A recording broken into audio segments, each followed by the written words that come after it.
All right, welcome into our first edition of SJHL Weekly in the month of March, the final month of the SJHL regular season for 2025-2026. I cannot believe we're already here. This is wild. And the season itself has been wild. So we're going to jump into a 10-game weekend. We'll recap everything that went on for you. We'll talk about players of the week and players of the month for February.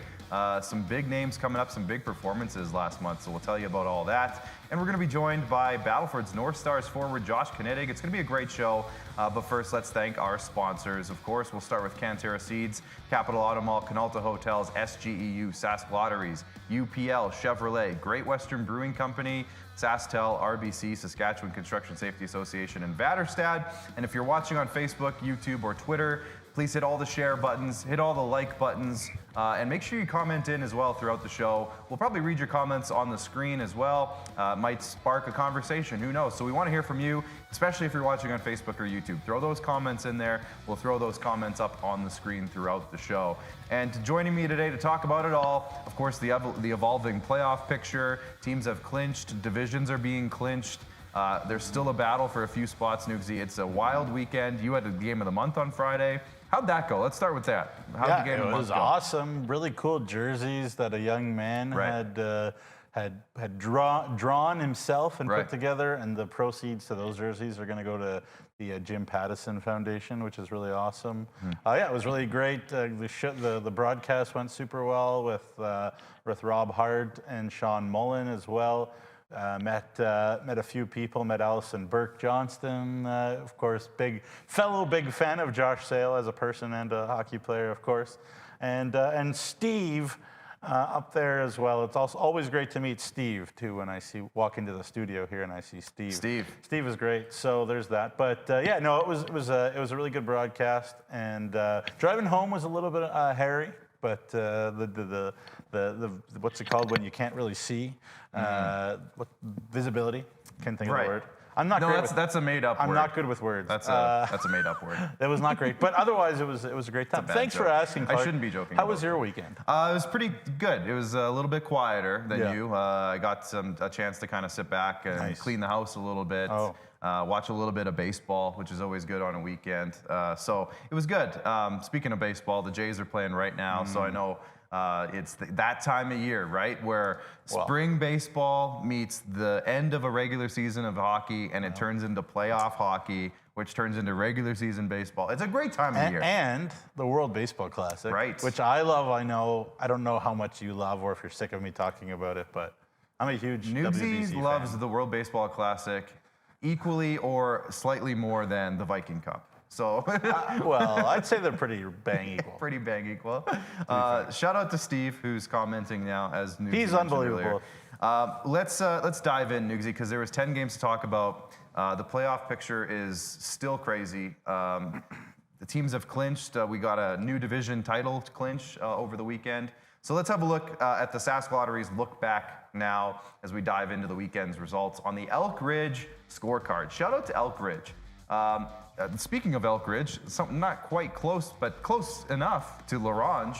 The LaRange Ice Wolves, they had a great week, Nugsy. We'll talk about them in a little bit here. They really did have a great week. It got capped off by a rough result on Saturday, but a really big win for them on Friday. Super pumped to kind of see the way that they played last week in the Parkland region against two very tough teams over the stretch of 4 games. That resulted in a big win on Friday night for them. Yorkton got a 7-2 win over the Nipawin Hawks. Now that was a statement, I would say, to say the least. The Humboldt Broncos in the SaskTel game of the month on Friday night got a 4-2 win over Battlefords. It was a big game, big win. The Warman Wolverines pulled off a big win over the Kindersley Clippers as well on Friday, 4-3. So the two teams at the bottom of the standings got 2 big wins on Friday night. So good for them. The Melfort Mustangs, this was I'm not going to say a shocker the way that things have been going for Melfort, but boy, was this kind of a, oh boy, they just pulled it off. They beat Flin Flon. They stayed hot. They kept the win streak going. And then on Saturday, as you can see when we flip the script here, about halfway down there, they beat Flin Flon again. And not only did they beat Flin Flon, it was at the Whitney Forum, where Flin Flon had not lost a game all season long. That's right, all season long. The Estevan Bruins got a 7-2 win over the Melville Millionaires. Yorkton, as I mentioned just a minute ago, 11-1 over LaRange. The Battlefords North Stars got some revenge with a 3-1 win over Humboldt, and then Kindersley with a 5-1 win in another revenge game against the Warman Wolverines. So there you go. There's a look back at the weekend. Let's have a look at the headlines now. And the top one, Before we get to the headlines, I just quickly want to touch on this quickly. Come back. We'll touch on this quickly, and then we'll move on from it. Sure. There was a question in the Facebook group, and I've had a lot of people ask me, and I appreciate that. I know he does, about how Vinny Palmerine is doing of the Warman Wolverines. There you go, Tyson Williams. Thanks for asking. Vinny is fine. I'm not fine. He's got injuries, and I don't think I'd be stunned if we see him back in the SJHL ever again. But his life is okay. There's no paralysis, so everything is okay. If you don't know what I'm talking about, Kindersley in Warman, Kobe Perlinger and Vinny got tangled up. Nothing Kobe did at all wrong. Just a high-speed thing. Vinny went to the boards, and he had to go to the hospital, and there was paramedics, and he was stretchered off. But he's okay in the grand scheme. He's dealing with his injuries, but I think he'll be okay. I hope to kind of take his U Sports commitment wherever that is and go on. But thank you for the concern. There's no sort of fear for his life or anything. So thank you for the question. Very good news coming from a bit of a scary situation. So I just wanted to touch on that quickly. Thank you. That's a good idea. Great job. And we love Vinny, and we're praying for him. And obviously, the best news to come out of that was that we heard from him in the morning, and things were, in terms of the overall context of things, okay. So we're happy to hear that, and we wish Vinny all the best going forward, and see where he can take it from here. But we'll bring up those headlines again as we talk about staying hot. Now, of course, that's a play on words, Nugsy. I'm very proud of this one. Staying hot is what the play on words is, and I use the word stang instead. Isn't that great? Makes me think of chicken wings. Sure, like wang. A lot of things do. Yeah, honestly, like 10 times a day, the chicken wings come up in conversation.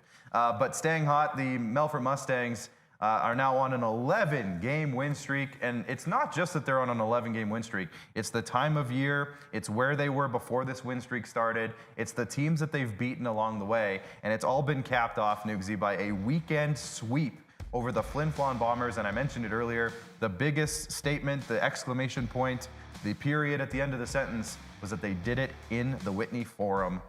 What is going on? Hey, good tee up for that one. The Flin Flon Bombers still unbeaten in regulation at the Whitney Forum, but now 23-0-1. Now, obviously, there's two sides of this, and just quickly on the Flin Flon side of things, the concern that I've had for a bit.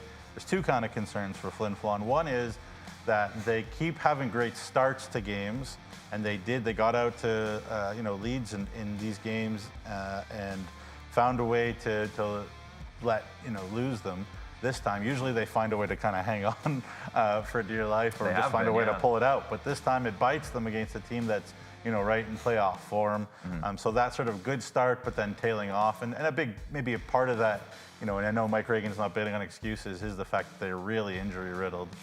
But I guess who isn't these days? The second point, obviously, that's important is the Melfort Mustangs. Boy, oh boy, what more superlative can we say? It's kind of like that new hero every night element. It's still by committee. Yes, that top line, with Saddlemeyer, with Englot, with Mushimansky is flying, but that has, generated a lot for others. It seems really settled that Bo Eisner and Danton Cox are together at the blue line. One night it was Nolan Patterson was the hero. The next night it was Tristan Zayola was the hero. And Zayden Saddlemeyer scored in overtime. Here's spoiler alert, I guess, for the game for watching the highlights. Go to SJHL YouTube, and we should put up all the highlights there, by the way. So check them out. You see Mushimansky just being a menace there. But the thing about this team, too, and I was writing about it a bunch, Clark, is that I don't really have any idea, and I'm wondering if Trevor Blevins even has an idea about which goalie he'll start game one of the postseason. Do you go with the guy with the ring in Malacca? Do you go with the guy, again, I wrote about this, that I know we go with points a lot and forwards, especially for rookies of the year, but Kaysen Kabelka is really making a case for himself, especially the second half of the season. But all year, really, he's been great. He was great at the Martinsville Western All-Star Challenge. Terrific young man, terrific family. So it's all kind of come together. I asked Bo Eisner what his takeaways from the weekend were.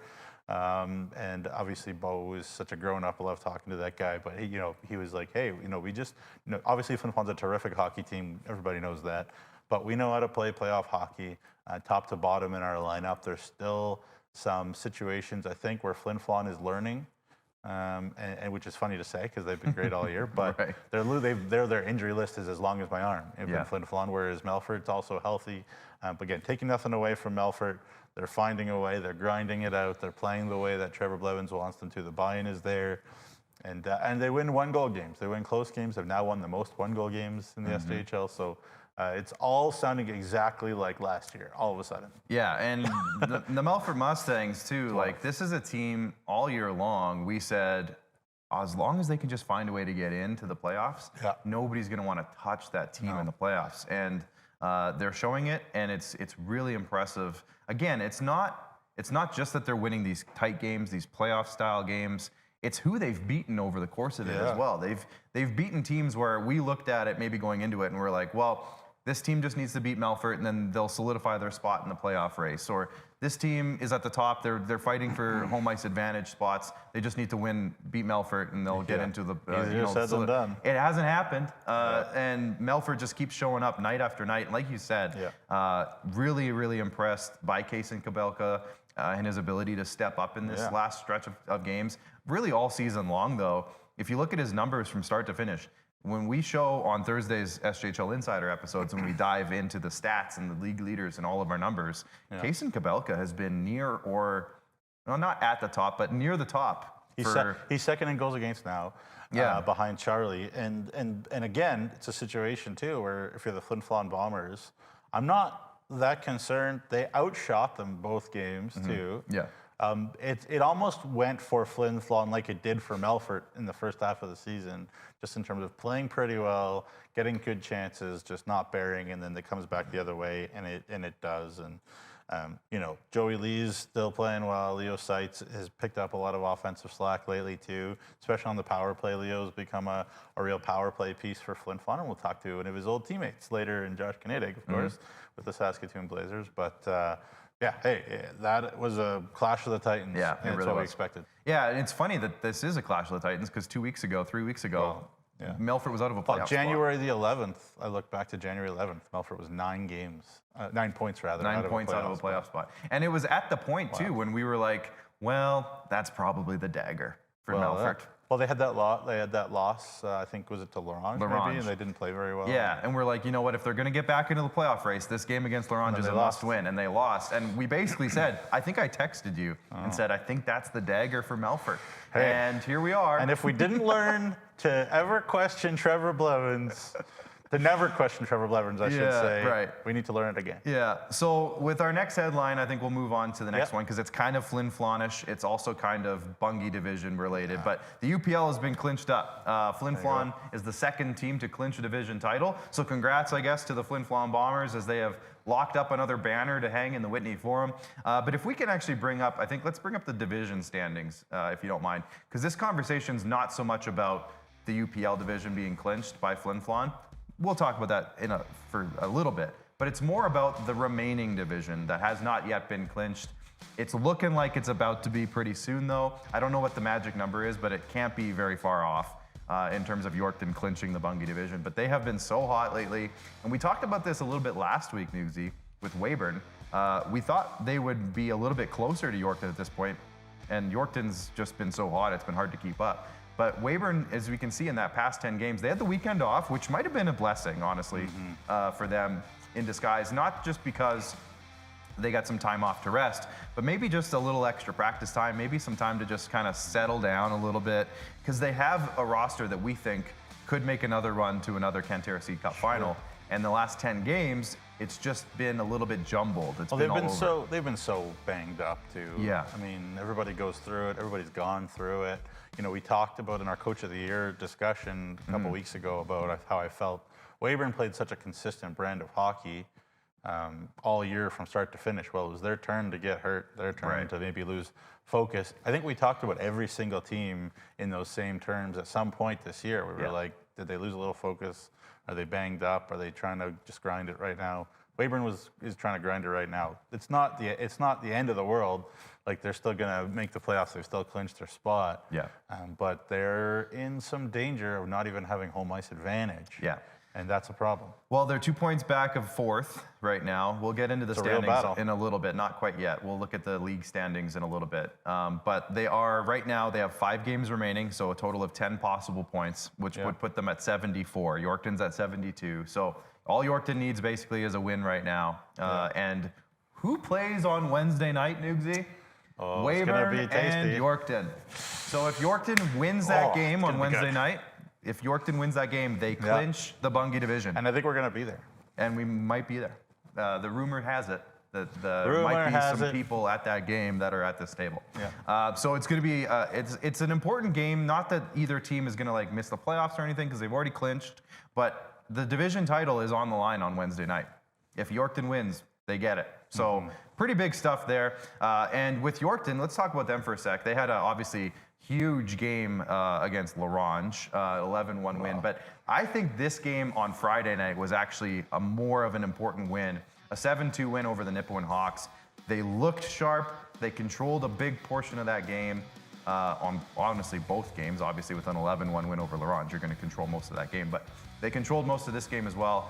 Everybody's firing on all cylinders right now. Looks like Gavin Bartha has really found his stride with this team. Yeah. Not that I think, honestly, from day one, he seemed like he found his stride. Is there a better pairing in the league right now than Tommy Reese and Gavin Bartha? I would argue no. I don't know. That's a good Dan Cox and Bo Eisner. Well, fair. Yeah, you just mentioned fair it. Point. But yeah, that's up in the top 3 or 4 at least, for sure. But Nugsy, as we sit here, Yorkton's won 5 straight games. We know that they've won 9 of their last 10. We know that they've been on a heater since, I don't even remember when they started the heater, just in December sometime. After the first 7 games of the year, pretty much, they've been on the heater? Pretty much. Something like that? Their forwards are firing. Cash Lanigan's really taking off as his young career kind of, jumps off here. We saw it coming, but boy, has he really stepped into his own. Cash, thank you. If her name is Cash, you got a great chance at winning the Rookie of the Year. Yeah, the really high percentage that a Cash wins Rookie of the Year. So with that all said, cue up Wednesday's game for me here, because I think that's really where this headline topic is going, is Wednesday's game. So, quickly from the Weyburn perspective, again, we don't have any kind of recent thoughts for Weyburn. They didn't play. So, but I mean, Cody's always so good at firing his guys up for the big game. He's always been really good at that. Definitely. So I'll give Weyburn that to start with. They need to figure out their goaltending situation and get healthy and all that. So there's Weyburn. Yeah. The Yorkton side, the Nipawins, or the Yorkton side of things, part of me, is just keep doing what you're doing. I mean, their power play is unstoppable right now. They scored another 3 goals against a very good penalty-killing team in Nipawin. Yeah. Like, think about that for a second. They scored 7 of the goals. 3 of them were on the power play against Nipawin, who don't give up power play goals. So that tells you how Yorkton's confidence level is right now. And you know what? I wrote about it too when I was writing about Cash Lanigan getting an award, spoiler alert, is that it's not even just the Corshane line who's flying right now. That Valence line, and we talked to Emery and one of the spotlights about Aiden Valence, because he was a guy that was really highly touted. He was my guy to watch, my new guy to watch for Yorkton coming to the year even. Right, good point. Was I forgot about that. What's up with him? And he's like, he sat out a game, he calmed it down, we reset him. He's been huge between Vinny Junak and Cash Lanigan there on that second line. And those just depth guys know where they sit, know where their roles. I talked about this Yorkton team. What I love about them is that they know where they sit on the bus. They know what their job is. They know that the Zawatsky line, the Corshane line, they're going to get a big amount of the ice. And then everybody else just knows where they fall. And those types of teams are so dangerous to me. Yeah. And obviously Callum Craig had a great month. The list goes on. It's so hard to find a problem with Yorkton to poke at right now. Yeah. Like it's just impossible. And even Chewy is scoring. Hey, so, Austin Orbachewski. Good old Chewy is scoring. And obviously he's been tough and scrappy. And that type of kid, the teammates are gonna. There you go. Who let dogs out? The teammates love a kid like that. So when a guy scores like that, I'm sure they're just super buzzing for Austin. So we mentioned it's all going right now for Yorkton. Everything's going. Right now, Yorkton is second in the league in penalty or power play percentage. They are, what did I say in my prep here, 4th in the league in penalty kill percentage, 5th in the league. And the biggest thing about them being 5th in the league in penalty kill percentage is they're 2nd in penalty minutes. Yeah. They are the second least disciplined team, if you look at it that way. But they're killing them all off. They're top 5 in They got lots penalty of kill. practice. And Nugsy, I know that the magic number for you is 20-80. 20% power play, 80% penalty kill. Yeah. They're well above that. They've been above that for a while. Well, that's like the minimum. If you want to be elite, you want to be better. Yeah, but that's for sure. The minimum. But they are above both to of be those. And so like, with a 2nd place power play, with a 5th place penalty kill, with the way that they play the game, with the structure that they've introduced with, like you mentioned, the depth of their forwards, the roles that they all play, the additions they made at the deadline with the defensemen, adding Tyler Palin and Gavin Bartha and Nathan Gray. We talked about that. The way Callum Craig is playing, this team right now is setting themselves up to go all the way. And they don't care who's in their way. They're beating everybody. So watch out for Yorkton is what I'm trying to say. Wednesday night is going to be electric in Weyburn. So if you're anywhere close to that area, or even if you're not, get there. It's going to be a great time. And it really is going to be a chance for Weyburn to say, slow down here. We're still here. How tempted do you think Cody Mapes is to start Nate Stevens? Ooh, well, I think this is a. I know that's an impossible this is a question. Good, How tempted are you? If it was me, and it's not, but if it was me, this would be the chance for you to show Joey Rocha the confidence you have in him and say, hey, this is a big game. You're our guy. This is a big moment. We need you here. I think he'll start Joey, but. Yeah, I would assume. I think we're going to see the heavyweight Callum Craig versus Joey Rocha matchup in this one, but. I'm not the coach, so who knows? But I would say this would be a chance for Cody to go to Joey and say, listen, it's a big moment. It's a big game. You're our guy. This is our. Well, you'll learn something about him. Yeah, for sure. Either way, I guess, huh? But yeah, I think this would be a good chance for that. But either way, we're not done talking about the Bungie division yet. We'll start with this. It's the Tourism Saskatchewan highlight of the week. We're going to go back a little bit to early last week. And as we mentioned, the L'Orange Ice Wolves had a really great week. They pushed Melville to a very close comeback, almost came all the way back. And then the very next night, they pushed Yorkton, who we were just talking about how good they are, to overtime. But it was Cash Lanigan who sealed the deal for Yorkton. Cash Lanigan in overtime. Lanigan to the net. Scores! Cash Lanigan, the overtime hero, as the Yorkton Terriers win 4-3 in overtime. Now, you might be thinking, Clark, that was the highlight of the week. All it was a forehand to backhand. But if you look at the zoom in, it was a bouncing puck. It was bouncing the whole way. He batted it out of the air in order to get it over the glove. He had a guy on his back the whole time? He got a guy on his back the whole time. He got it over the glove on a bouncing puck that was in the air. I think that's pretty impressive. And it was a big moment. And like I said, it kept the winning streak going the way that Yorkton's been playing. Big moment there for Cash Lanigan.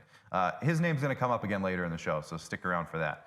But we're not done talking about the Bungie division. Let's talk about the Estevan Bruins, and topic number 3 of the headlines here. They have found their offense again, Nugsy, so much that our good friend Nick Saragello on Twitter said it's looking like pre-Christmas Estevan again in the last couple of games that they've played. They beat Battlefords on Sunday last week 4-3. They just won 7-2 over Melville. Now, when they were losing in their losing streak, their little slide that they went on, I don't think necessarily that they were playing a whole lot differently than they were for most of the season. The offense just wasn't there that they were used to getting, which maybe led to a few more mistakes, which maybe led to a few extra defensive blunders. But overall, they just weren't getting those bounces offensively. Seems like maybe those have come back. Does that give you any confidence that maybe the Bruins are back to what we saw them being, let's say, a month or two ago? Yeah, I mean, we'll find out. I think, again, the first thing I'll say is, and I've said this many times, is they don't probably get enough credit. They don't. But Dylan Adams and Nathan Cam are outstanding, and they've been outstanding all year in net for Estevan, and nobody in Estevan can question that. I think, again, they have a decor that is free. I saw it every day, obviously, at the Viking Cup, the way that Drew Kosher was happy to let the D be creative and express themselves. And if that means they're below the goal line, then they're below the goal line. That's the way it goes. The other team's goal line, I should say. Nice pass there from Ron to Ryland Williams, by the way. Great finish who by we'll be Ryland. talking to on Thursday, so stay tuned for that. But anyways, my point is this Estevan Bruins team is starting to has figured it out at the right time. Again, I mentioned it with Weyburn. You know, every team in this league, again, it's made up of teenagers, made up of junior hockey players. To be consistent, a whole 56-game season is tough. You know, they rallied around everything around you and Rennie. Clearly, they figured out how to do that the right way now, which I think is terrific. You know, the way that Ethan Andrews has played all year, gritty in the D zone as well as offensively, and I think his offense was something that they were missing when they were struggling too. He kind of went a little quiet too, and everything. So there was a lot maybe going on more up here than in terms of the skill level and the talent that the Bruins have. And so again, they're back to being a problem. They have weaponry. We've talked about it all year. Nathaniel Henry looks like Harvey, looks like he's really flying right now too. You know, you throw in Noah Asmundson, who's confident because he got his commitment to the U of R. He's got that off his shoulders and healthy, hopefully too. Remember, he got kind of hurt at the Viking Cup, which was unfortunate. So having a little bit of depth when everybody could just say like, we're just gonna, watch the Williams line, the Rennie line, and make sure they don't beat us. You need that depth. You need that secondary, third, line like Yorkton has had lately. We talk a lot about them. They need that, and they're getting it now again. Health is a piece of that. Not only Rennie and Asmundson. That depth is big, and it's back, and Potter's back. Like they're getting their guys in. They took their lumps, and they're back. And again, they'll be interesting to face because I always talk about teams that can skate in the playoffs because the pace quickens. Mistakes get punished faster, and a big reason is because the teams that are in the playoffs are facing are the ones that can skate. And the Bruins can skate. So it'll be very interesting, whether they continue this trend or what March will look like for them. They have balanced out their, they were away from home for a long time too there, and now it's really balanced for them. So. It's all to play for. It's all in Estevan's hands what happens the rest of the year. Yeah, and really legitimate. I was just going to bring that up, actually. Great segue, because this weekend they play Melville twice. And they're literally neck and neck in the standings right now, 7th and 8th. Estevan's in 7th, Melville's in 8th, 1 point apart. So if they want to kind of lock down their spot this weekend, if they could pull out 2 wins, would be a great way to kind of settle that down a little bit too, maybe feel a little bit better about themselves, maybe get more of that confidence back. And they just beat Melville 7-2. So Melville's not going to want to have anything to do with that conversation. No. Well, talk about different styles, talk about mood swings. Yeah, I know, right? Yeah. Both teams have had such mood swingy years. But have there been more beautiful goals scored by any other team than the Estevan Bruins this year, just in terms of team goals, like tic-tac-toes? Right. They do that The Bruins very well. have scored more nice goals. I'd say they lead the league in nice goals compared to anybody else. Yeah, for sure. Or goals that for anybody else would be hard, but they make it look easy. They do that very well. And Don Williams makes a great point. Estevan doesn't get puck luck. They work for every goal. They do. You're right. And but bounces in hockey, it's a circular rubber puck that bounces around a lot.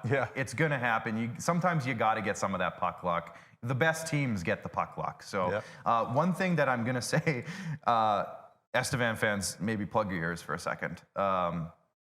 Nugsy, if they solidify their spot in 7th place, they would play the Yorkton Terriers in the first round.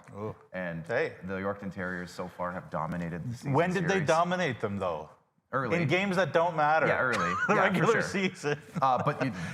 Do the Bruins need any billboard material of any kind? They have a wall this size full of billboard material. But what I was going to say is, I'm not that worried even about if they it's going to be a good series. Even if they avoid Yorkton, they would have to play Flin Flon in the first round. So, the problem. Or I guess if they move up in the standings, they could move up The still. biggest problem with Estevan playing Flin Flon is how much it costs. It's the biggest 'Cause problem. it's It's such the a travel journey. more than anything. And if you remember, Oh, man. if I remember, do I remember correctly? They went up to Flin Flon. I know that Flin Flon beat them, but they played really good in the one game. Did they not up at the Whitney Forum? Wasn't it really close? Yeah. It's like I'm not worried about that aspect of The it. Bruins played the Bombers pretty well all year. Just sometimes games would get out of hand. I but mean, the famous one that we all remember from a few weeks ago. It got out of hand. It got out of before hands, that, it but- was very tight. Yeah, so. exactly. Anyways, that's going to be interesting. We'll move on. We'll come back to the standings in a second, but we'll move on because we're going to basically talk about what we just talked about, but it's clear as mud. That's the final 3 playoff spots. Clear as mud. Because let's bring up the league standings now. We'll talk about strength of schedule after this. But as you can see, so the top 5 we know are solidified. You can see the little Y there beside Yorkton because they've clinched. That's not right. Flin Flon and Battlefords have clinched spots. Yorkton has not yet clinched the Bungie, so just keep that in mind. But they're close. Hasn't happened yet. We'll see on Wednesday possibly. But the 6 to 10 is still where we're having the conversation. Melfort now they've locked in a top 4 out of those 5 spots. They can't finish lower than the 4th worst team out of those 5 teams. Does that make any sense? Maybe I shouldn't have framed it that way. But Melfort cannot be passed by Kindersley anymore. Right. That's where I was getting at.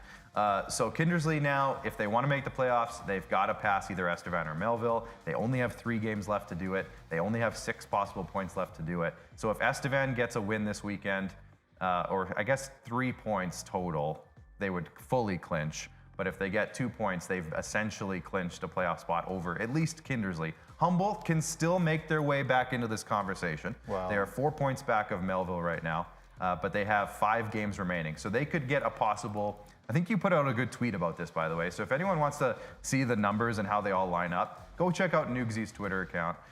In terms of what? You said the total points that they could get, max magic points, numbers, yeah, I put all that stuff. I put maximum points a team can get, Right. and I put who would have tiebreaker stuff. So you can go check that out. Priority. It's really helpful when you're looking at all this stuff because the hardest thing I always have trouble wrapping my head around this time of year is like the magic number conversation or like who actually clinches and mathematically how they've clinched. Yeah. But I think I'm slowly figuring it out. Which is probably good if I'm hosting a show like this. I should probably understand how that stuff works. But the biggest thing is that Kindersley only has 6 points possible left. They can only get to 57. Estevan already has 54. Melville has 53. Humboldt can get up to 59. So technically, they could still pass Melfort if Melfort decides to stop winning. They could win all their games and pass Melfort technically. Well, so. we can put up the strength of schedule graphic Yeah, let's go if with you that. guys don't mind. Let's look at it here quickly. So there you see Humboldt does have a very favorable end of their season. They've got 2 against Warman, 2 against Larage, and 1 against Kindersley that, boy, oh boy. If That could Kindersley wants be- to make the playoffs, That's it. need to win some games. Kindersley only has 3 left too. Yeah. Which is interesting. So it's a situation where if Humboldt wants to make a run of this, and they were very good Next at the Tuesday, game of the that month. game is, by the way.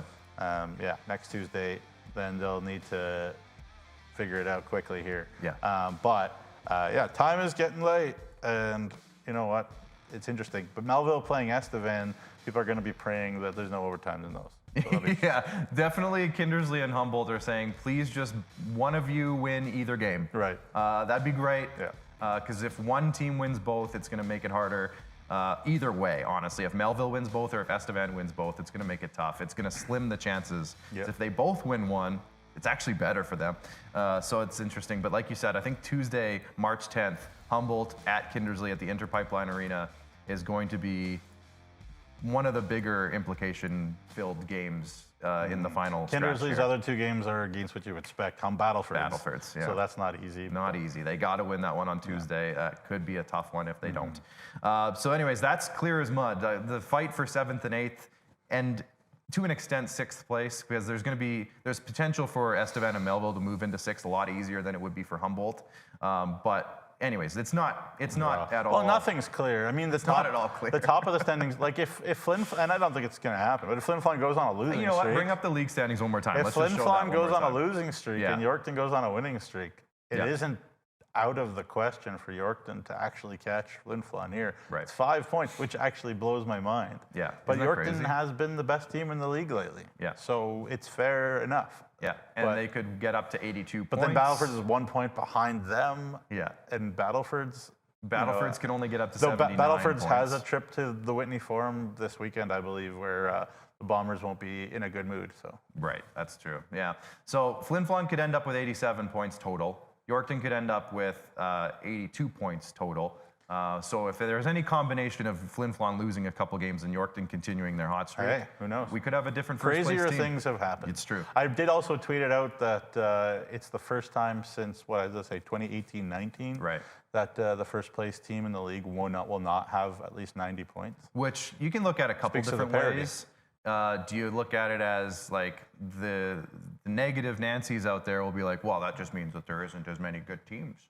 But that's not it. It means there's a lot of good there's way teams. more good teams, Yeah. and it's way harder to And win. everybody had weeks of mental lapse. Right. And that's Yeah. the sort of the theme of the show. Yeah. If we're going to title this episode, it's Mental Lapse.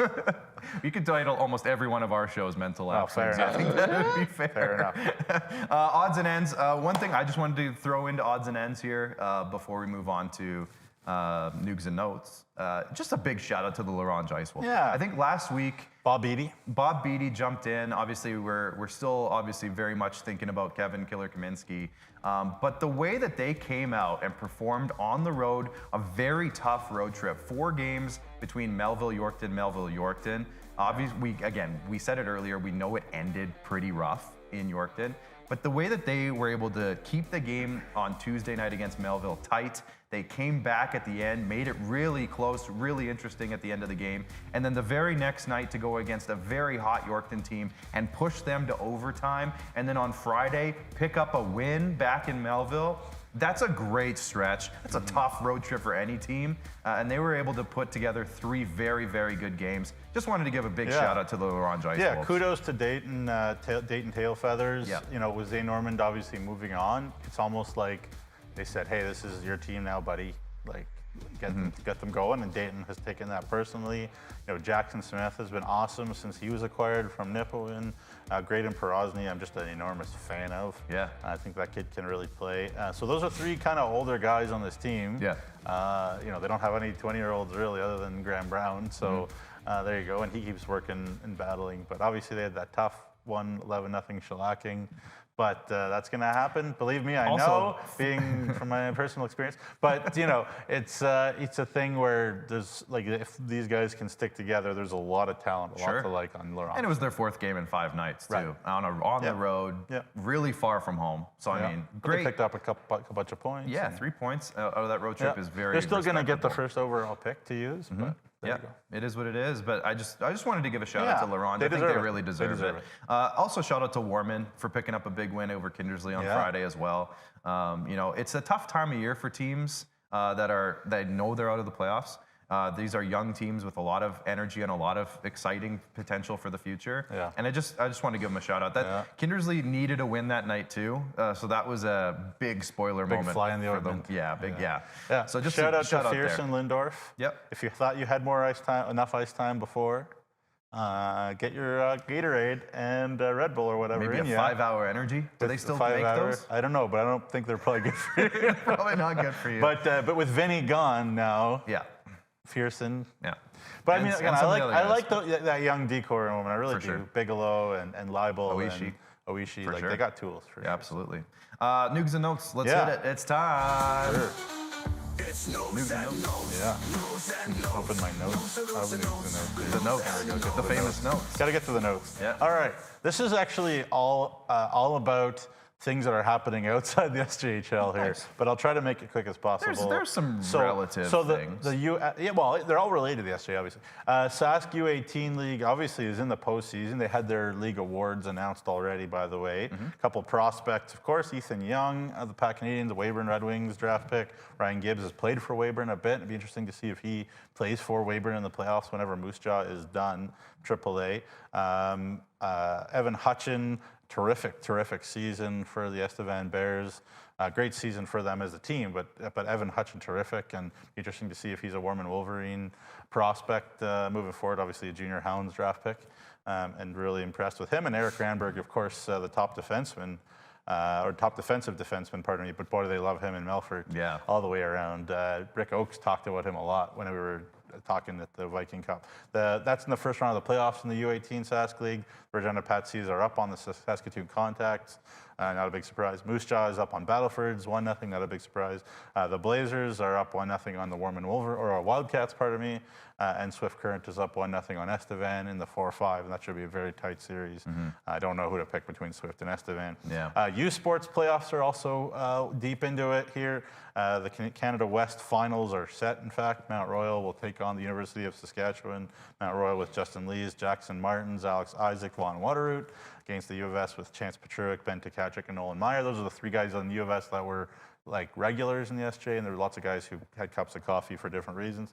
OUA is still in the semifinals. Toronto Metropolitan University with Marko Djordjevic, who's one of the best rookies in U Sports. This past year, 16 goals as a rookie in U Sports for Marko. Of course, my good buddy, Notre Dame Hound. And the University of Windsor will take on each other. Kirk Mullen, Logan Linklater. Obviously, Links had a terrific year for the University of Windsor, former Kindersley Clipper, Kindersley boy, and the Hilbig brothers.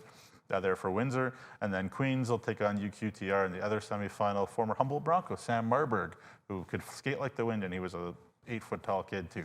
Great player. Scott Barney loved him. Really underrated play in our league. 8 foot tall. Not really. But then, obviously, in Atlantic, tough series so far for Acadia against the University of Moncton. Kean Bell and Jordan Grill, of course. They're down 2-0 against the University of Moncton in their series. And UNB and UPI are in the other series. And there's no SJHL alumni on those teams. And UNB, as you would expect, are running kind of over They've been UPI. a powerhouse for a while. A while, yeah. So there you go. There is sort of my roundup of things going on outside. But hey, great to see so many SJ alum doing terrific work around U Sports, including Riley Kotai, who was named to the All-Rookie team in Canada West, and Chance Petruik was named an All-Star as well. So congratulations to those guys. A couple of former league leaders in points. There you go. Thank you, Nugsy. That was a great news and notes, and we're going to hit a break now. When we come back, we're going to be joined by somebody within the league, Josh Knittig of the Battlefords North Stars. Stick around till after the break. The Price Beat Guarantee is back at Capital GMC in Regina. We will beat any price on any new vehicle from any competitor, or you get $500 cash guaranteed. The Price Beat Guarantee at Capital GMC in Regina. At Vatterstad, we're partnering with North American farmers to create the perfect emergence.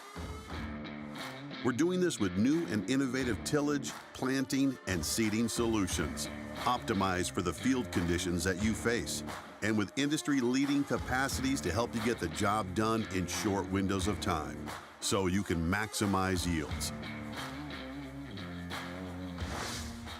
Vatterstad, we look forward to growing together.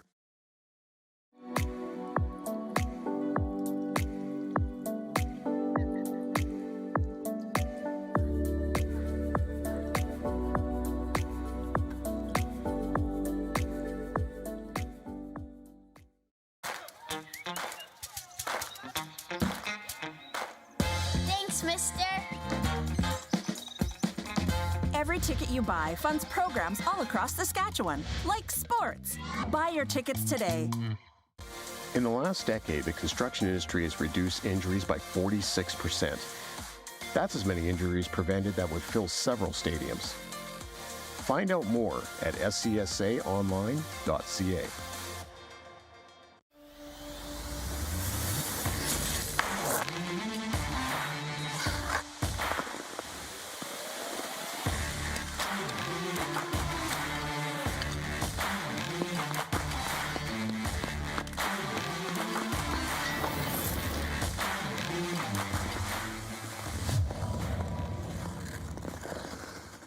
Feeling like your dreams are out of reach?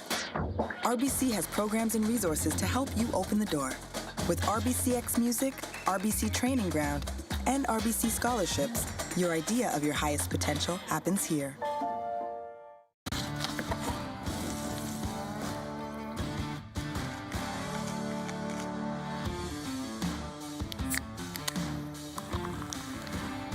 Original 16. Celebrate things done well.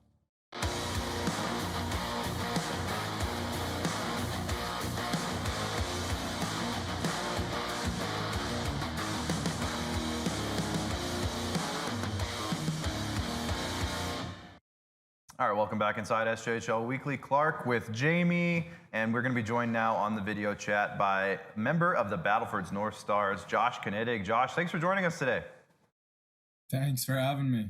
It's been a really great stretch for the North Stars over the last little while, but over the weekend recently passed by the Yorkton Terriers in the standings. I mean, they've been red hot, but is that on your mind at all right now, or are you guys just kind of sticking to what you guys can control?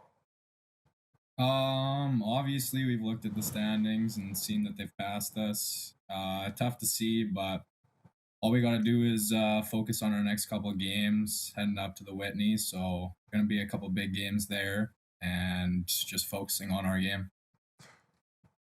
You know, first of all, great job making your bed. I think that's a great start to the day. It's a tight tuck. Gotta do that, man. Yeah. Like that's a way to succeed in life is to make your bed. I gotta ask you about the SJHL Game of the Month. I know it didn't go your guys' way. A little bit of adversity when Soups went out there, but seemed like a great atmosphere. Talk about that experience, and more specifically, talk about what was going on with all you guys when Soups was doing his pregame interview, and his volume went over the whole arena, and he was like, "What's going on?" So talk about the Game of the Month. It was a great experience. Obviously, the boys had a lot of fun with it. The jerseys that they were wearing were pretty sweet. The boys were complimenting those. It was great to see the support that they were given to their foundation. And yeah, when Soup was doing his interview, and it went all out in the arena, the boys were giggling a bit. It was pretty hilarious. Well, that's one thing, speaking of him, all season long, Josh, it's kind of been like, if you have a really good week, Anthony Campbell has a really good week, and vice versa. What's it been like? Because I know your wingers on that line have kind of changed almost on a nightly basis which is a great kind of compliment to your roster. But you've had Finley Klippenstein on there, you've had Kobe Sawyer on there, you've had Drew Williamson on there, you've had Cole Hines on there. So like you've had pretty much all your teammates on your line at some point. But for the most part, you and Anthony have stuck together. What's it been like this year playing with him after a little bit of time together last year too? Obviously, can't thank him enough for everything he's done for the last 2 years. We kind of feed off each other. We know where each other are on the ice. We've kind of built that chemistry on and off the ice. And I just can't say enough good things about him. He's been my ride or die since last season, I guess. Yeah, I love that. That's good. Well, man, what a player. I got to ask you about Connor Logan. First year coach. None of us knew what to expect from you guys. Not because we didn't think you had good players, because we knew you did. But we were like, how is this guy who came from BC Junior B going to jump into our league and do it? What's kind of the secret to how he's kind of been able to guide you guys to this place that you're at? Yeah, he's been a great coach overall. Kind of elevated our practices a lot, and just always making sure that our tempo is good throughout every practice, no matter if it's a Monday or a Thursday. And I think that just overall the boys have pitched in, practicing as hard as we can and just making sure we're pushing each other and everyone's developing. Yeah, absolutely. Now, and speaking about experience, obviously, a bunch of years ago, I know this is probably ancient history to you, but you were on a heck of a Saskatoon Blazers team, and obviously it's the small playoffs right now, so I'll ask you about it. Obviously you had your teammate now, Gavin Granger, on that team, and Raiden Zacharias as well, of course. All of you guys now together, magic how that happens. Obviously a guy named Rechny, who we may or may not have heard of, among others. But just talk about, maybe that experience. I know it was a long time ago, but, what are some of the things that you learned then that helped you guys win it all at that point that you're hoping to, be a leader and help instill on this Battlefords team this year?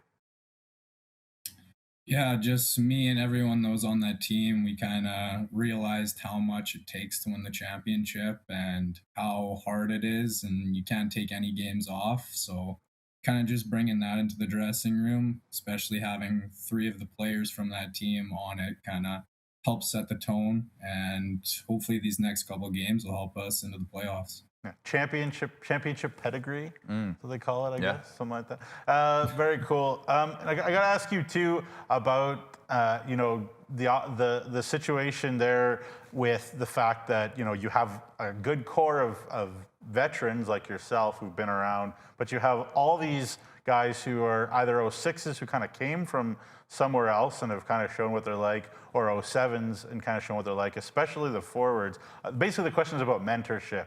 Obviously, I've talked a lot to Lincoln on the back end, about having Gavin there and others to kind of put his arm around him and show him the way. But for yourself and for, Anthony Campbell, as sort of the experienced guys, and Nardelli, of course, too, to be there for those, the Williamsons and the Klippensteins and the Geissens and the Dewars and whatever of the world, obviously that's so important too. So first of all, who kind of did that for you? Who mentored you that you want to shout out sort of in your position that was a teammate? And how has it been for you kind of being that guy now that's putting guys under your arm? Yeah, it probably all started when I was playing in Blackfalds for my first year. I hadn't really known anyone going onto that team other than the Willick brothers, and they kind of set the tone of just how to be like a great guy in the dressing room and how to lead by example, and how just every interaction every day kind of matters. And I've kind of brought that with me over to Battleford and just shown all the young guys, since we have such a young team, obviously, that just being a great guy goes so far. And it just matters. So last year, obviously, 40 points.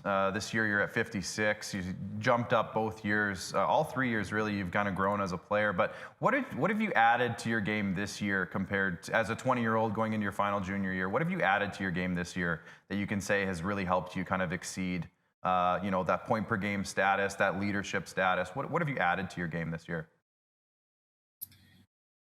I'd say my biggest thing would be just like patience with the puck, just letting the play develop in front of me and not always forcing the first play that you see, kind of using your teammates around you, obviously playing with great teammates as the guys you listed before, just letting them use their skill as well and helping my game out. You mentioned it earlier, a huge weekend series coming up. Obviously, two of the top teams in the league facing off up at the Whitney Forum. What's the mindset this week? Because I don't think you don't play a midweek game, so you kind of have the week to prepare. What's the mindset this week as you guys get ready to head up to the Whitney Forum? Logs always goes through a practice plan with all of the leaders, and then we post it at the start of the week. And we just take it day by day, just making sure we're competing every single day and bringing our best. So if you have a couple bad practices, you can't expect to take away the weekend. So just making sure that we practice well, we're watching the film, and playing a good weekend. Yeah, I mean, man, like I've talked to Logs a couple times lately, and just it blows me away how prepared, how aware this guy is. He knows the roster of every team in the league so well, and he knows how everybody plays so well. Like he's impressive dude. Being a young dude, he's so impressive. So big time kudos to Connor Logan. I got to ask you, I don't know how soon we are here to rapid fire, but whenever. I got to ask you about your style of play. And I've obviously, Josh, I've watched you for a long time. I guess from afar, we've never actually met, I don't think, in person, and not that I can remember. But I've watched you for a long time and your style of play, and every time I look at your height and weight, I'm like, that can't be right. Because like the way you play, like it is north-south, like it's in your face, and it is like a heavier style to me. Do you kind of see it that way, or do you see it as, I guess, like an area that you're still trying to grow into? Yeah, obviously I know I'm a smaller guy. Wasn't gifted with the dad's height. Obviously he's 6 foot, and I didn't quite get all that, but hey, you're not done yet. Who knows? You don't stop growing until you're 24, Josh. Exactly, yeah. So just feeding off of like my dad's teachings throughout the years. He's always taught me that it doesn't really matter how tall or how big you are on the ice. It's kind of about the heart that you have towards the game. And I've kind of just used that, not being scared to go into the corners and get that extra puck, because you never know if that could turn into a scoring chance. And I've just played like that my whole life, and I just hope to pass it down to like some of the guys that are same size as me, knowing that, you know what, there are going to be bigger guys, but you can still play how you want to. Mm-hmm. Yeah, for sure, man. Very, very impressed. All right, time for rapid fire. Rapid fire basically is I ask you a bunch of questions and you answer them as quick as you can with as few words as you can. All right? Yeah, sounds good. All right, let's do it. You are famously known for loving your dad's lasagna. What is so good about your dad's lasagna? The cottage cheese that he puts in it. Oh, He puts yeah. the perfect amount. Yep. Oh, he's got It's an underrated. got that measured out. I tried. Yeah, that's an underrated thing. There for you sure. go. Josh Knittig's dad's lasagna. Yeah, I've it's never a had thing. it. It's a thing in Battlefords, the North Stars they talk about. It's a thing? Okay. It's a thing. All right. Most underrated food item that you like? Probably a good pizza. Oh, okay. I like trying different pizza places, getting new toppings, seeing like urban barbecue from Boston Pizza's probably got to be up there for one of my favorites. I was gonna say, there's a couple really good places in Saskatoon. What's your go-to pizza place in Saskatoon? I'll just add. I don't know if you had that as your thing, but I'm gonna add that in there. Papa John's. My family always orders it. All meat is always a good one. They have some pretty good meat there. There you go. I guess it's a lot of food questions so far. I guess that's the way she goes. Who on the team would you trust to cook for your mom? Oh. Ooh. I would probably say, I don't even know if we have any good cookers. I would probably say either Lincoln Fisher, Gavin Granger. Granger always keeps it healthy, so fair enough. Probably Gavin Granger, yeah. I for some reason I thought you were gonna say the Kerwins. I don't know, is the Farm Boys? I thought maybe they'd make a good meat and potatoes. I don't know. I don't know if I'd get the. I don't know. I don't know about that. Okay, have you ever tried knitting? I have not. No, I don't think I ever will. I don't know if I have the patience. I thought that was a funny joke when I brought it up. It sounds like his last name. Because it sounds like knitting. I love that. All right. That's a good question. All right. So fair enough. So we're gonna do some word association to wrap this up. Then I hope that's okay for you. The Dallas Cowboys. Yeah. Just that's it. Like you know what word association? You guys say like one word that like the first word that comes to your mind when I. Yeah. If is your word, then that's fine. Well, I can't say much about them. They pretty much do the same thing every year. Hardly make it to the playoffs or make it to the playoffs and lose out. So break your heart. Yeah, my dad was a fan growing up, so it was always on, and it was just what I was watching throughout my whole life, and became a fan with them. There you go. That's why you're a Battlefords North Star, because the logos does kind of the same. Yeah. I don't know. So word association is I'll say like a thing and you say one word, the first word that comes to your mind. All right? Okay. How many more you got? A couple. Okay. Jay Crockett. What was that? Jay Crockett. Jay Crockett? The in-arena guy. Oh. Great guy. Great guy. Great guy. Gavin Granger. Elite. The ACC. Special place. Owen Lamb. Great guy. Owen Lamb's cooking.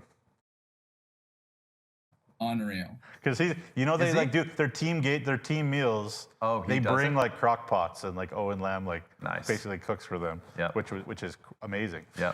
All right, Anthony Campbell. Special player. And finally, the Saskatoon Contacts. Dust. That's new. That's rapid fire. I'm trying to stir the pot. I was wondering what direction he would go with that. That's great. Well, Josh, I know you got a big weekend coming up, and I know a big week of preparation for it. Playoffs around the corner, so we'll let you get back to work, but really appreciate you joining us today. Yeah, thank you very much for having me. Thanks, there we go. Josh Knittig, of course, of the Battlefords North Stars. What was he, the January MVP of the month? Yeah, he was the third star in the SJHL, which we didn't ask him about. But right. Oh well. So I mean, he's having a season, folks. Yeah. If you haven't noticed, he's having a really good season. But yeah, anyways, there you go, Josh Knittig, and of course we talked about that dynamic duo in Battlefords and all the other guys around them. I was just looking at their stats page because you know how I like looking at stats pages, Nugsy, and I'm not sure if there's another team with 14 guys who have 20 points. We'd have to do the math. I haven't looked at all 12 in the last little bit, but there can't be very many teams that have 14 guys that have 20 points or more. So we've talked about Battlefords at length all year long, just the impressiveness of how they've put together their roster, the guys they've brought in, and the roles that they're all playing. And again, it's going to be really, really interesting to see how they all kind of handle the playoffs and everything goes there. So anyways, when we come back, we talked about Josh winning player of the MVP of the month in January. We got February players of the month to tell you about, plus players of the week from last week, and we'll wrap up the show with letting you know what's coming up this week. Stick around till after the break.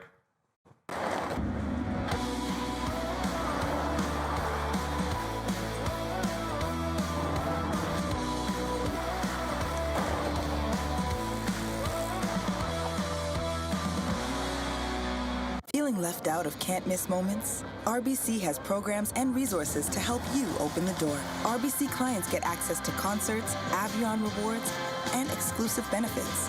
Your idea of memorable moments happens here. Each year, the SCSA issues over 10,000 training certificates to the construction professionals who build our province. That is the same population as Weyburn. Learn more at scsaonline.ca.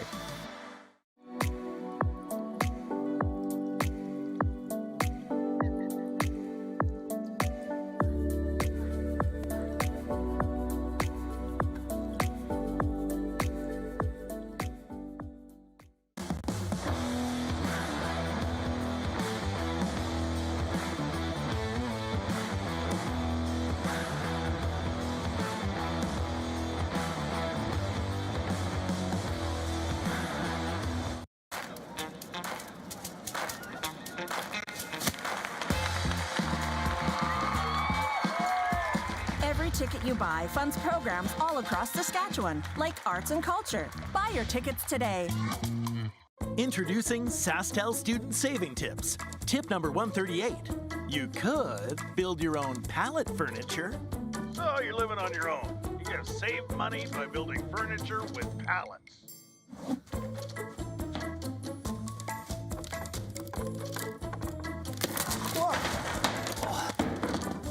Or get Infinet 150 for only $50 a month with SaskTel student deals.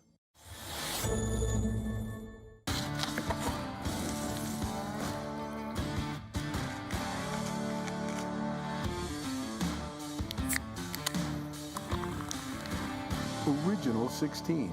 Celebrate things done well.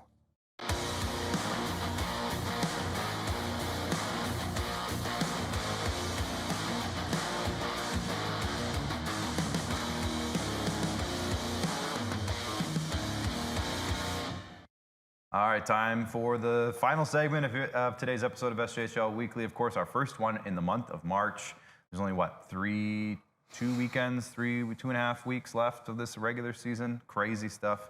But we have to look back at February now as we look at the players of the month. We're also going to get, of course, into players of the week as well. But let's kick things off with players of the month for the month of February. Some really great performances, Nugs, across the board here. It was a tough decision. Very deserving winners, though. Let's start with the SJEU MVP of the month of February. We'll go to Mason Karkachuk. 24 points in 12 games, 12 goals. A goal a game this guy had. And as you mentioned in the article on SJHL.ca, Nugs, almost every single game was a multi-point game for him in one way or the other. So very, very impressive month for Mason. And we don't have to go far for the go forward of the week of the month, because it's his line mate, Eric Hoynes, who had 20 points in 12 games. Very deserving of this. He could have won MVP. He could have won Cantera Seeds Saskatchewan Player of the Month. He was fantastic and really skyrocketed himself up the leaderboard. And leads the league in what? Did we talk about? Face-offs taken. For face-offs taken. He leads the league in face-offs taken, folks. Which, if he doesn't lead the league in face-off wins, What does that say? No, he's good. He's over 50%. He's a 51 and a half. He's very good at percent. faceoffs. Yeah, exactly. He wouldn't take that many if he wasn't good at them. The Super U Defenseman of the Month. The Melfort Mustangs have been red hot, and it's a big reason is because Hot sauce Bo Eisner. 14 points in those 12 games. 11 straight wins for Melfort, as we mentioned earlier in the show. And Bo Eisner has not only been catalyzing offense, but he has been so rock solid on the defensive side of things as well. Big reason why they've been on their winning streak. Shout out Danton Cox. Yep, shout out to Danton Cox, of course, his blue line mate now. Who's been great. Now, this one, Nugsy, we couldn't decide. So the goaltender of the month for SaskTel is two guys. We went with Callum Craig of the Yorkton Terriers, and we went with Gage Roberts of the Nipawin Hawks. Now, originally, and I'm just going to break the fourth wall here a little bit. Originally, it was Callum Craig, because he was 7-0. He had a shutout in there, a 240 goals against, a 919 save percentage. And then I looked one line down on the stats leaderboard, and I was like, man, Gage Roberts had a 950 save percentage in the month of February, 2 shutouts. We got to put him in there. And then we couldn't decide, so we decided to just give it to both of them. We went back and forth. Yeah, they're both very deserving. And both very deserving. Again, you mentioned it a couple times, but if we get back to the Viking Cup next year, how good would this tandem be at the Viking Cup next year? Holy cow. How good would the team be if we went to the team? Would be so good. Looking forward to it. Crazy. We're sticking in the crease, but we're going to the Sask Milk Rookie of the Month. And look no further than talk about another goalie who could have been involved. We could have given 3 goalies of the month, There's a good honestly. case in for that. Good case in for Kaysen Kabelka, 7-0 again, a 928 save percentage, a 2.01 goals against. Again, could have been the goalie of the month. Any 3 of those guys could have walked away with it, but we had to spread it out a little bit. And given that Callum Craig and Gage Roberts are vets and Kaysen's a rookie, we said, why don't we split it between the 3 of them, and we'll split it up like that. And then the Cantera Seeds Saskatchewan Player of the Month for the 2nd straight month is Jai Zawatsky of the Yorkton Terriers. 17 points, 7 goals in 12 games. And, the Yorkton Terriers don't stop losing. And we talked about Gabriel Don't stop Porchino. winning, you mean? Right, yeah, sorry. Those are very different things, winning and losing. They have stopped losing. That's what I should have said. They decided, we're not doing that again. Anyways, we talk about Gabriel Corshane a lot. We talk about William Leonard a lot. We will in second, spoiler alert. But Jai Zawatsky, a 33% part of that elite line in Yorkton. So shout out to Jai for another Cantera Seeds Saskatchewan Player of the Month nod. We're going to head over to the week now, the last week that was. Oh yeah, throw it up again. Rip another pack. Yeah, we're going to rip another pack here. And we'll start things off, as I just mentioned his name, with the SGEU MVP of the week, William Leonard, 6 points, 2 points a game. Of course, another great week for the Yorkton Terriers. 1 goal, 5 assists for William. And again, I think that what is he, second in the league in goals? I should have prepared this probably. But he's got 31 goals. So if you go to all the teams and you click this G button, second in the league in goals. So there you go. He was more of a playmaker this week though. I wrote about that in an article too. There you go. Check out the article, sjhl.ca now. All of our social media channels, it's up. You can check it out now. The Borgo forward of the week. Big shout out to Dayton Tailfeathers of the L'Orange Ice Wolves. Again, we talked earlier in the show about how difficult their week was. He was an excellent player all week long. A big reason they were either winning games, pushing games to overtime, making games close. Dayton Tailfeathers has really taken a great leadership role with L'Orange. 3 goals, 5 points in 4 games this week. The Super U defenseman of the week, and we talked about him earlier, Gavin Bartha. What a great fit he's been for the Yorkton Terriers with 6 points this past week. And he's really fit in so well. He's taken a little bit of that pressure off of Tommy Reese, but at the same time, I think he's made everybody better as well. So huge shout out to Gavin Bartha for another great week there. The SaskTel goalie of the week, we couldn't stop at just giving him rookie of the month. We had to give him goalie of the week, Kaysen Kabelka, 2-0, 196 goals against average, 934 save percentage. Another big week for Melfort as they continue to roll into the playoffs. And again, I already talked so highly about Kaysen, but a big reason why has been Kaysen Kabelka. The Sask Milk Rookie of the week, we're going to Nathan Cam of the Estevan Bruins, who had a really great game. I think this was against Melville, if I'm not mistaken, right? He got the game against Melville. So a 2.0 goals against. Of course, he let in 2 goals, but a 933. 4 goalies. Wild. What's that? Oh, no, never mind. I was mixed up with the Rookie of the Week. And the month of the week. Anyways, go ahead. Well, you know, between lots of goalies getting awards this week. 5 of them. Callum Craig, Gage Roberts, I guess Kayson's one person, but he won twice. Yeah. And then Nathan Cam. So shout out to the goalies. We had to give the goalies some love this week, for sure. And then the Cantera Seeds Saskatchewan Player of the Week. This guy could have won MVP, could have won forward, could have won rookie. But we gave him Sask. We did. We gave him the Sask Player of the Week. He had a 3-goal, 3-assist week for the Yorkton Terriers. Of course, the game winner in overtime against LaRange midweek last week. So shout out to Cash Lanigan.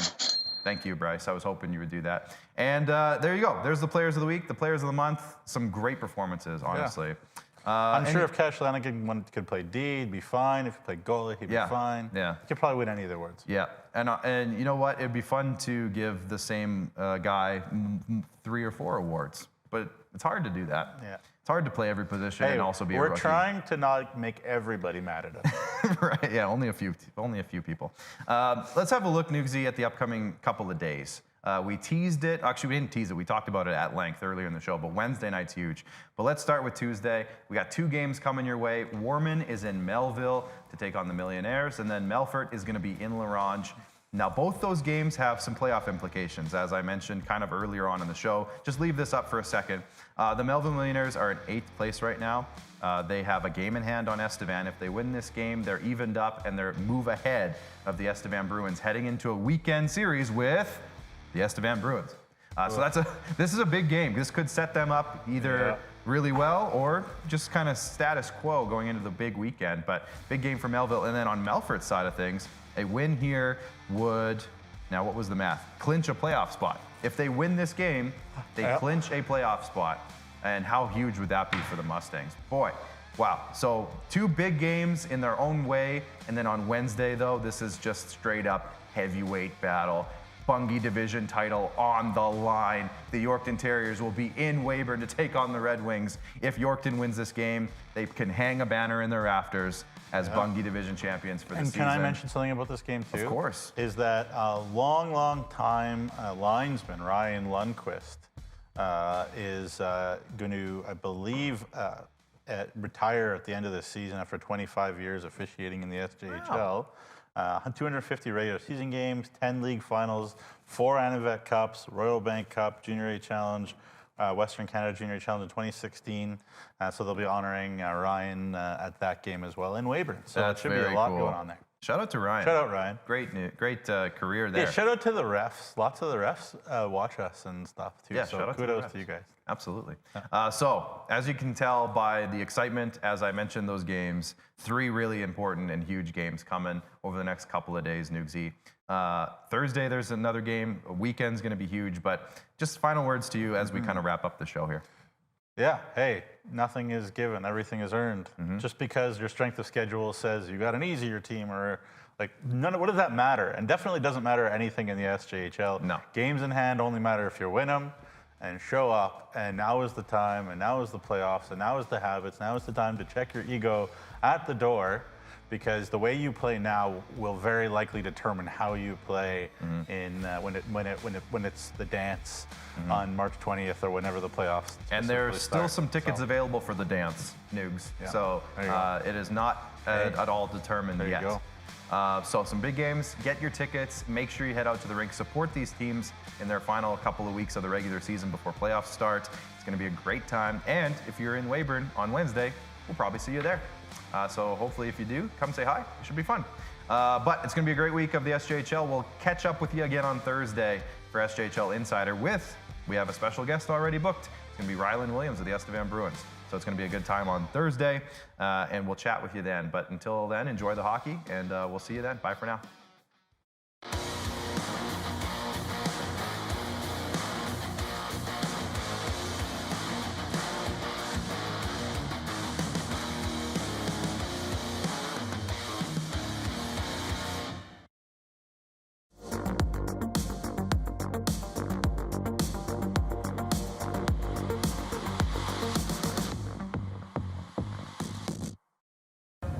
Playoffs? Don't talk about it. Playoffs? You kidding me?